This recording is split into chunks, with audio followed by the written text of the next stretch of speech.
હું હાર્દિક પટેલ ગુજરાતના સીએમ ને પૂછવા માંગુ છું કે આંદોલન છેલ્લા 1 વર્ષ કરતા પણ વધુ સમયથી ચાલી રહી છે.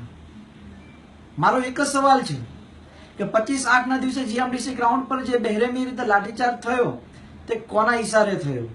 છેલ્લે બેન એટલું તો બતાવતા જાઓ કે જનરલ ડાયર કોણ છે. બીજું કે ગુજરાતના નિર્દોષ યુવાનો પર જે ખોટા કેસો કર્યા છે, જે હાલમાં ખોટી જાહેરાતો આપી કે કેસ પાછા ખેંચી લેવામાં આવ્યા છે, તો શું કેસ કર્યા હતા એ તમામ ખોટા હતા? સીએમ પોતે એક પાટીદાર સમાજના હોવા છતાં પાટીદારોની મહિલાઓ પર પોલીસ દમન કર્યું.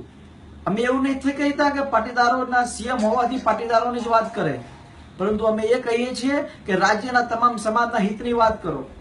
તમારી દીકરી અનારના જે કરોડો રૂપિયાના કૌભાંડો છે ભ્રષ્ટાચારના, અને 2 દિવસ પહેલા જે પ્રમાણે નલિનભાઈ કોટડિયાને ફસાવવામાં આવ્યા, આ તમામ પ્રકારે આપ ભાગી રહ્યા છો, પોતાની જવાબદારીથી દૂર ભાગી રહ્યા છો, અને આ તમામ જવાબદારી તમારા સિરે હોવા છતાં પણ એક સીએમ હોવાના નાતે તમે આ કોઈ પણ કાર્યમાં સફળતા સમાજને નથી અપાવી શક્યા.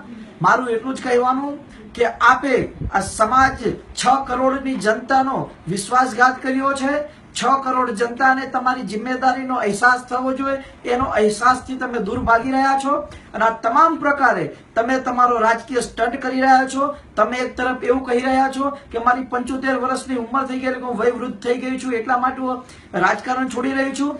બેન, 2-3 વર્ષથી તમે 75 વર્ષના નથી થયા. જો તમે એવું કહેતા હોય કે યુવાનોને આગળ આવવું જોઈએ, તો તમારે 50 વર્ષની ઉંમરે જ રાજનીતિ છોડી દેવી જોઈએ. રાજકીય સ્ટન્ટ કરવાના બંધ કરો અને રાજ્યના હિતમાં નિર્ણય લો. આગળના દિવસોમાં રાજ્યનું નિર્માણ થાય એવા પ્રયાસ કરો. હું એટલું જ કહીશ કે આનંદીબેન, તમે તમારી જવાબદારીથી ભાગી રહ્યા છો, તમે તમારી જવાબદારી નિભાવી નથી શક્યા. જય હિન્દ.